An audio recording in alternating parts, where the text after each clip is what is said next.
Let's get it. Hey Tony, where does he go? It's sanitation. No, it's sanitary. Fuck accent was that?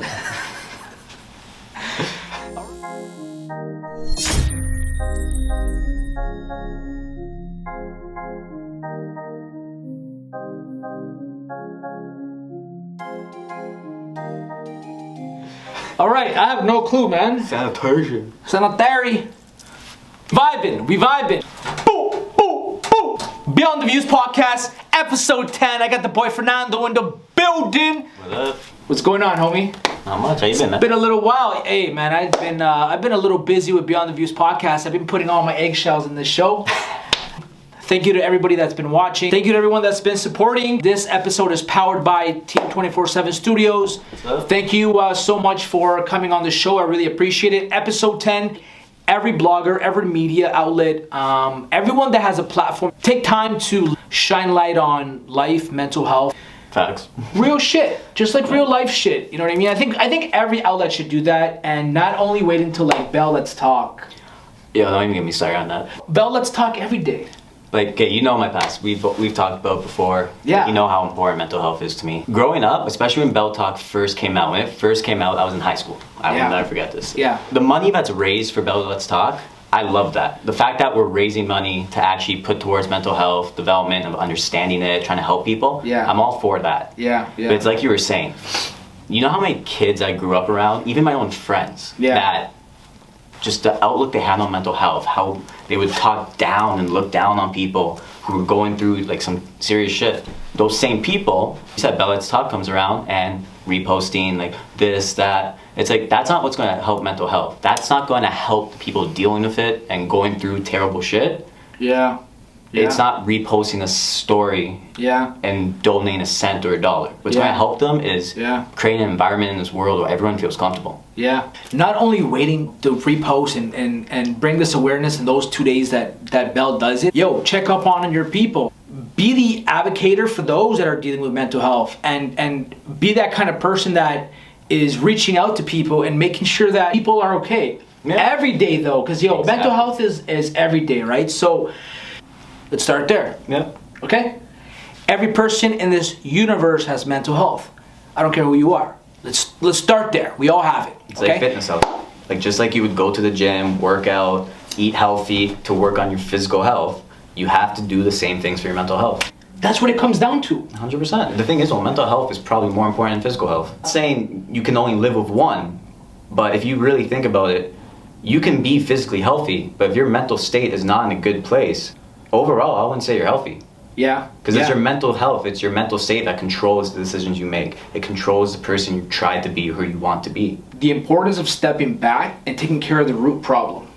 Exactly. You know what creates anxiety and anxiousness is thinking about the future and not even fucking living in the present moment. Living in the now. Fucking now. This second, this minute, this day. Because you know what? When you start thinking about the future, it doesn't exist. Okay, it's not even present. It's not here. But that's facts.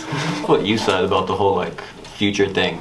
Obviously, we need to prepare ourselves for the future. We can't if you have $1 million, you can't go and say I'm going to spend my entire fortune in one day and not focus about what's going to happen in the days to come. Yeah. That being said though, like I get what you're saying in the sense, if you're only focused on the future and you're only putting yourself in the state you're going to be when you're in your future self, you lose who you are in your present self. Give the attention that your present self might need and the changes or developments that you might have to go through to get to that future self. Yeah. And I think and one of the huge things about that is social media. I'm not going to hate on social media because it does do a lot of good. Like it does connect all of us. Yeah.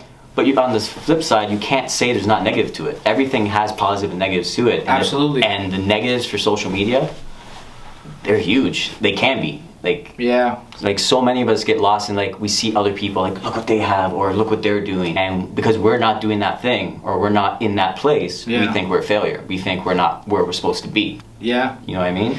You start comparing yourself to your neighbors. You start comparing 100%. Yourself to people online, and quite frankly, all those people online are posting only the goods. Exactly. Only the smiles, only the awards, only the good stuff. No one is really going to post their failures, their mistakes. Everyone has similarities, everyone has differences. It doesn't matter.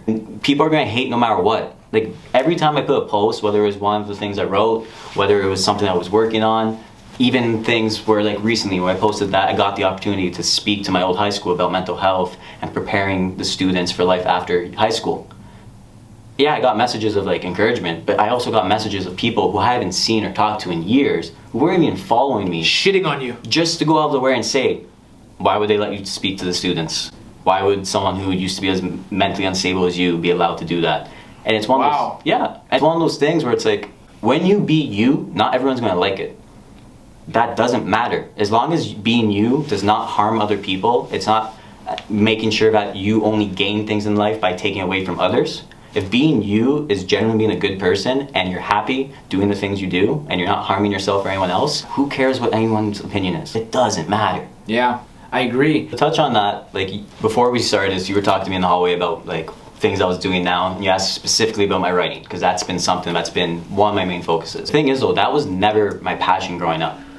Growing up, all I cared about, anyone who knew me, was sports. Really? And the sport I chose was soccer. And then were you dope at soccer? I always used to think so. And then I was probably 6 or 7 years old. Me and my friends, we went to go try out for rep. I got cut. Yeah. The reason I got cut, and, like, this is word for word what the coach said to my mom. And my mom didn't filter it when she said it to me. She was honest with me. She told my mom that the reason I didn't make the team was because I was overweight. Like, extremely overweight. Those were his exact words. Yeah. And I was like 7 or 8, and don't get me wrong, I was overweight. Like, I weighed 150 in grade 5. But for a 7 or 8-year-old to hear that shit, I'm pretty sure that shit hit home. It did, and honestly, that started a lot of, like, my body image issues growing up, even to this day. Like, yeah.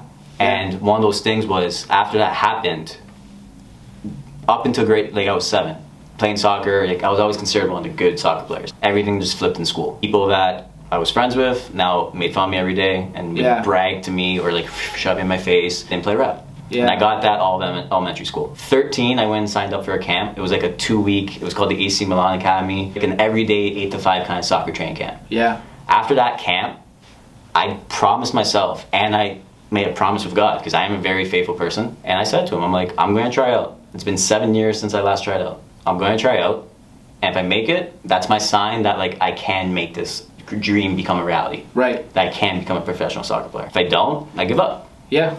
I put in the work, I made the team. And I thought, oh, I made it, this is it, I'm not going to get made fun of anymore. People are going to finally go back and be like, okay, yeah, he's good at soccer. But did you do it because you didn't want to get made fun of, or did you do it because you actually loved it? A little bit of both, to be honest. Yeah, fair enough. If I'm being real in the moment, it was probably both. Yeah. You probably wanted to prove people wrong. What would you have done different? I never think like that, though, I'll be honest. Okay. I never go back and think, what would I do different? Yeah. Because I am happy with who I am today. Going back, do I look at things and say that wasn't the smartest choice? 100%. But I can't honestly say I would do that different. My mentality, the mentality I chose, rather to be someone that says, what could I have done different, is what can I do now? What can I do now, and how can I prepare? If I've made a mistake and I meet someone, whether you're my friend, someone who's family, or even a stranger, and you open up to me enough, or I see enough that I see that you're going down the line, that you are going to make the same mistakes I made, I want to, like, help out. That's why I'm so open with my life. I'm so open with my mental health battle. I'm so open with the things I've gone through. I genuinely don't want to see people having to go through what I went through. And those are the real heroes, the ones that can go to these schools, use their platforms to really shine light on everything you've been through with mental health, everything you've been through emotionally, physically, everything, to just share it with others and pay the way so that another person may not have to go through it, or even if they go through it, maybe have an understanding that others go through it too. Exactly. And they're not realizing that so many other people are going through the same thing. Also, don't be afraid to get help. That was my biggest issue. Of course, and not for anything, like, especially for men. Men don't like to get help because we are machos, we are strong. For me personally, when I was in high school, my mindset of mental health was, because, like, listen, I deal with anxiety. Yeah. I deal with clinical depression. There's a bunch of other shit that I probably deal with, but I haven't gotten tested for it yet. Yeah, yeah. And the whole mindset of me not wanting to get tested was basically, growing up, we always had that mentality of mental health was like, oh, you deal with mental health, throw the straitjacket on you. That was the image growing up. Yeah. That's all it was. And so for me, I waited until I was 19 years old to actually start going to my doctors to talk about it. As I knew as a 16-year-old, 17-year-old, if I talked to my doctor and tell him the things I went through and the thoughts I was having, Yeah. it wouldn't just be between me and the doctor. That my family would have to get involved. And that was my biggest fear. Because the doctor would tell your parents? They would have to. Why? Because how old were you? When I started realizing my mental health issues? When you wanted to share with the doctor? I probably when I was 13. Listen, Okay. I got bullied all elementary school. I guess you could say first real experience with my mental health was probably in grade 8 when I started actually kind of thinking like, having thoughts like maybe I'd be better off dead. You had suicidal thoughts? I had suicidal thoughts that led into suicidal attempts. Like growing up, it started like that. Started the thoughts maybe I would be better off. Like how would life be for everyone else if I was dead? Would anyone even miss me? That then turned into me actually wishing that I was dead. There were days I would wake up and I didn't want to deal with the stresses I was going through. I didn't want to deal with the stresses that I was going through with my friends, with my family, with high school, with soccer, nothing. Yeah. Because it literally just felt like I was just getting shit on every single day. And then I had bad days. Like I had days where I purposely took too many pills. I've had days where I mixed things I shouldn't have mixed. Yeah. And so you, at this point, you were at rock bottom. Yeah. You said you took the time for you to go tell your doctor and let the doctor know, but then also you were afraid, right? Because of your whole family situation. Exactly. Yeah. And here's the thing. When I went to go talk to the doctor, you know I'm the king of loopholes. I'll always kind of try to find some way to like... Yeah. So when I went to go talk to my doctor, they knew, every doctor I saw knew I was talking about myself. But how I would word it to them, how I would talk to them... Third person. Was third person, hypothetical. So legally, I didn't have to do anything or commit to anything. Just because, like, even when I was comfortable enough to be like, hey, I know something's wrong, right? I still didn't want to fully embrace it and say like, oh, I'm in need. I need help. What changed my life, honestly, is when Europe. When I did that trip, that was what changed my life. I was making progress because at 19, when I went to Italy to play soccer and when I came back, that was probably when I was at my worst. Okay. And from it, I kind of just was slowly making the baby steps because I made it that fact, like at that time, like I do need help. I do have a problem. Yeah, yeah. And slowly I started getting better. When I did that trip, the reason I mainly took that trip, my biggest problems growing up was I'm an introvert who needs to be around people. I don't like to, like right now even doing this, like I'm not comfortable doing this. Comfortable talking and having people watch me. At the same time, I love being around people. I'm more comfortable. I'm not someone who likes to be at home by himself. Right. I did it to force myself like, hey, not only am I going to be by myself, I'm going to be by myself across the world. And you saw me, I didn't plan anything. And you asked me like, hey, what's up, blah, blah. And I said nothing. And then the very next day I told you, yeah, I'm leaving next week to go to Europe. And you said for how long? I'm like, I don't know. You weren't sure. I literally picked up and left. Bought a one-way ticket and I did it. And it saved my life. I think it was 2 months I was gone, 2.5 months I was gone. The progress I made in those 2.5 months makes up for 20 years of my life of where I was stuck. That's incredible. In 2.5 months. And you got to pat yourself in the back because that was a big move. Would you go to a bar and sit at a bar by yourself? Now I do. Would you even go to a restaurant and sit down and have a full-out meal in your own table by yourself? Yes, I will. Would you? Let me know in the comments below. Would you? Okay, would you go watch a movie by yourself? All the time. That's my... Would you go watch a movie by yourself? Dude, I go to drive-ins by myself. Ask yourself. Whatever it is someone's going through, like anyone who's watching this, figure out what is going to make you get better or feel happier and without harming you. Because listen, there are times where I thought me being drunk the majority of days of the week would make me feel better. It didn't. No. I thought there were times, and this was the big one, where I could smoke a joint every couple hours and that would make me feel better. No. It doesn't. What's going to make you feel better is realizing what's bothering you, no matter how difficult it is. Listen, my dad left me when I was 9. I still have daddy issues. Like, and I'm always gonna have daddy issues. If you're not running away from your problems, if you're not running away from your adversities, it doesn't matter how bad the battles are, you will get better.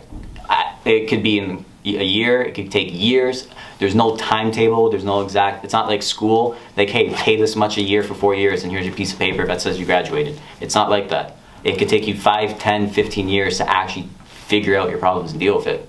But as long as every day you're trying to do that, every day will be better than the last. Stay mindful, stay in the present moment, stay in the now. That's the most important thing. Take it day by day. Take it day by day. We have our down days. Yep. And we have our up days. It's going to be both for the rest of your life. Okay? So, also knowing when those down days are, also knowing when those up days are, also embracing when those down days are, also embracing when you have those up days is the most important thing. Spread love, spread positivity. Be there for them. Not only on your loved ones, check on everybody. Yeah, everyone is going through something. Check on them. There's a lot of support systems out there, and just know that you are not alone. Thank you for shining light and letting everyone that's watching right now, into the journey what you've gone through, and I really appreciate that so much. You came a long way. I know that you said that soccer was a passion of yours. Yep. Now has that changed? Do you have a passion now? Yep. To be honest, I have multiple passions. That really helped me after soccer was writing, which is kind of ironic because I hated writing growing up. I have been working on a book for a year now, and I made the decision last year that I would, this book will be released. And what does that mean? And it means eventually one day I will be an author. That's what I'm saying. Okay, so Fernando in the building. Soccer was your passion. You started to write. It has helped you with your mental health. I think that was a way, put it in the book, put it out in the universe. You are an author. You have a book that you've been writing for over a year now. When is this book coming out? How did you start writing this book? And when a person writes a book, how do you get it published? What are the steps to it? So give us a journey on becoming that author. All right. So the book started based off me getting into guest speaking, wanting to be you hear motivational speaker used a lot, or life coach. Yeah. For me, it was basically just I wanted to have discussions with people and just try to help. And then by getting into that, it kind of opened my eyes that I could take what I verbally say in public, and how can I put that on paper? How can I do something different? Because I hate to read, but I do read every day, and I only read you call them self-help books, like Jay Shetty, How to Think Like a Monk. Recently just got into Unfuck Yourself. Amazing. Oh yeah. And books, Napoleon Hill, Law of Attraction. That I'm not too familiar with. Okay. I know Law of Attraction. That's a good one too. But Napoleon Hill is a huge author. So, but those other two books are amazing. What about Russ? Russ came up with the book. I haven't fully read it. I've skimmed through it here and there. But if you guys got any other books, comment below. I want to hear it. But yeah, so that kind of made me try to think how can I write my own book? And for me, the biggest thing was I needed to write the book that is how I write. I wasn't going to follow a format that people try to teach you is the proper way of writing. Yeah. There is no such thing as proper way. There's your way, and it depends whether or not other people can relate to your way. Right. That's what determines proper. If someone can relate to how you want to express yourself or vocalize yourself, that's what determines what's acceptable or not. And for me, I kind of want to completely do something different with my book, and that is this process I've been doing. It's not going to be your typical 300, 250 page book. It's going to be much shorter than that. Right. And so you were saying the whole process. I've made the decision I'm going to self-publish, but even if I were given the opportunity, I don't want to do it. Okay. Part of this book, what it represents, I have to do this on my own. Okay. And so for anyone who wants to go down that road, honestly, it comes down to money. People can say it's hard at this, it's really not hard. If you have the book, it's written, it's done, all it takes is money to get it published. That means you have to pay. A lot of money? Depends how many books you want to make. So let's say for one book, how much you think it'll cost? For one book, you're looking at easy $1,000, $2,000, but that's because there's certain fees that are set fees. If you're going to pay someone to design the book and cover for you, that in itself will cost $500. So now if you only make one book, that one book costs you $500. If you make 500 books, that $500 is a dollar value on each book. So it literally comes down to what you want to make. But now the more you make, there's other costs that get more expensive. Yeah. So let's say you wanted to do 1,000 books. if you're trying to go down not using the highest of like reputable companies to like make the book, design it, edit it, all that stuff, you're looking at about 5K, 10K. Could it be done for cheaper? It could. Wow. What about the people that edit the book? So you have to find editors. Yeah, exactly. So hypothetically, if you know someone who's an editor and they actually like you enough, they could do it for free. Yeah. Or they can do it for a very discounted price. It all comes down to who you know and how much money you have. Because you're going to have to check for grammar and all that kind of stuff. Exactly. You can't just, I don't even think you're even allowed to put it out there if it's not checked, probably. I don't even. I don't know what the rules are, but... That stuff I didn't really look into, because like for me, all I know is I have the content. Hypothetically, can I release it now just based off content? Yes. Do I want to? Based off content, yeah. No. But if you want to put it, if you really want to do like... For my goal, my image, my plan, whatever you want to call it, for this book, if I'm being honest, I need about 50 to 75K. So that's my goal. Wow. My goal is you have people that want to save up to buy a house, a condo, a car. I work, and one of the funds I have is to make sure that I have the money to make that book. Right. And whenever I come into that money, the book will be made. So if I come into that money this year, the book gets dropped this year. If Right. it comes in 2 years, it gets dropped in 2 years. Along the lines of the book that you're making right now, why don't you branch off to maybe smaller books that people can get a little taste of what you're writing and be excited about it and create this momentum? Because I don't have a sense of feeling for that vision. So right now your vision is I have my that vision, one exactly. book that you want to work on, which is fine. For me, like I said before, I have many passions. Yeah. I'm not, like when you say I'm going to be an author, I don't look at myself as an author, because I'm not just going to be an author.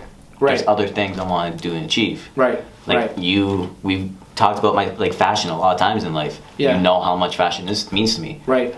I will do something with fashion one day. You know how much physical health and fitness means to me. I will do something. Taking it step by step. And it's one of those things, I found that that's how my brain works best. My brain I don't get stuff done while it's like, okay, I'm gonna pick the one thing, and until this one thing is done, I won't get it done. Now, do you manifest what you want to become? So because you are writing the book though, do you call yourself an author now? No. So that I tell myself I will be. For me... So you will be an author, you're just not an author now. Exactly. For me, because I don't like... you have to be careful when you're manifesting, because a lot of people get caught in this trap where it's like, you manifest so much that you get attached to the ideas of what you're going to become or what you want to become, and you don't actually focus on the work at hand that has to be done in the present. And for me, putting in the work every single day is the most important thing. Yes, do I manifest and tell myself, I know I'm going to be an author, 100%. But I know every other project I've been working on in the last 2 years will become realities, 100%. I can make this first book. I can invest 50K in it. Go wrong. I have two choices. Accept that, okay, it went wrong the first time, so that means it can't be done. Learn from it. Right. And anyone who's scared of making mistakes because of money, if you are okay spending 40 to 50K to go get a piece of paper at school so that you can maybe go get a job in that field, what is the difference between taking those 4 years, taking that 50K, investing it into yourself in what other way possible to make yourself reach the goals you have? So much faith you have to put in yourself, and there's so much fear you have to go through. When it comes to fear, I forgot what the title of the video was, but it was actually a Will Smith video. Yeah. And he was talking about fear, and that's one thing, as corny as it might be, had a huge impact on me. Seeing his outlook on fear and how he was talking about the only way you can escape like the burdens of fear is when you actually force yourself to deal with that fear. Right. And in the video, I think it was when he was on Ellen, he was talking about how he was scared of heights. So what did he do? He got on a plane and jumped out of it and went skydiving. That's crazy. And something as small as that changed his life. And you look at it, because you see a guy like Will Smith, or you see an artist like Drake, or an athlete like, I don't know, Cristiano Ronaldo, LeBron James, whatever it is, someone that you look to who's living the extraordinary type of life. And we think that, oh, they're already there, they've made it, they can't change. Even those types of people, when they get to that point, they still go through things. It doesn't matter their age, it doesn't matter what they've already achieved, where their entire perspectives can change. Who they are can change, and they can achieve new things. Like, look at the late, great Kobe Bryant. The guy dominated basketball, and then after he left the sport, went on to write a best-selling children's book, went on to win an Oscar. It's one of those things where it's like, you can do whatever it is you achieve, and your mindset, it doesn't matter if one day you think like this, and the next day you kind of realize, like, maybe I don't want to think like that anymore. Embrace that new way of thinking. Always kind of try to work on yourself and make yourself better. Yeah. Because that's how you achieve any goal. That's how you make your passions become a reality. It's breaking through your comfort zone. Exactly. And that's one of the hardest things to do. 100%. One of the hardest things to do is break through your comfort zone. Well, I've seen you do a lot in the last few years. This type of manager, all these things going on. How did you find it in yourself to kind of say, like, I can take this leap of faith, this risk, to invest in myself to achieve what I want to achieve? I put it on perspective. If I'm in my deathbed and I look back to my life, I'm going to name a lot of things that I'm going to regret. And I'm telling you, I'm just going to die with regret. Yeah. This was your mindset then? My mindset then, having a secure job, knew that there's so much more that I just wanted to try. I wanted to at least try. I just feel so much better knowing that I tried. 100%. And that's just really that it came down to. Doing what you fucking want to do. And not listening to anybody, just listening to yourself. Because at the end of the day, you are the only person that can make yourself happy. All those noises of people telling me of what I should be doing, and I'm just gonna do what I gotta do for my own sake. That's a key right there. That's what it came down to. Those noises. To put it in a nutshell. Those noises are always gonna be there too. So you got some cards in your hand. Pick. Read it and answer it. Who was the last person you apologized to, and for what? Ah, shit. All right. I think it was, honestly, it was probably my mom, because, like, a lot of times I'll lose my cool on her for no reason, and, like, she doesn't deserve it. Like, my mom's, like, my angel. Like, she has been there. So I would say my mom. What superpower do you wish you had? Oh, shit. Honestly, I've always wanted to be invisible. That's cool. Kid, bro. So I have another one for you. What is your biggest regret? Biggest regret? Be soccer. When I came 19 years old, when I got offered the contract to stay in Italy to play, and I let my self-doubt and all of my anxiety and fears overcome me and decided to come home. And I threw away something that was my dream for a long time. Yeah, for sure. But like I said, I learned a lot from it, so I wouldn't call it a regret. I would just call it a decision that I wish I didn't make, but I'm happy I did. What is your greatest fear? Ooh, greatest fear. Honestly, falling from heights. Yeah, falling from heights. For sure. And then to get a more emotional standpoint, going back to my mom, losing her. Like, I'm at the day, because listen, death's a part of life. It's going to happen as much as we don't want it to happen. Yeah. And as much as we can try to prepare, the day I lose her, I know that's gonna be a hard day. Yeah. That's the day I'm gonna feel like I'm losing my anchor. The person. You're everything. Yeah. You're everything, for sure. What is at the top of your bucket list? Top of my bucket list. Fernando, to end off.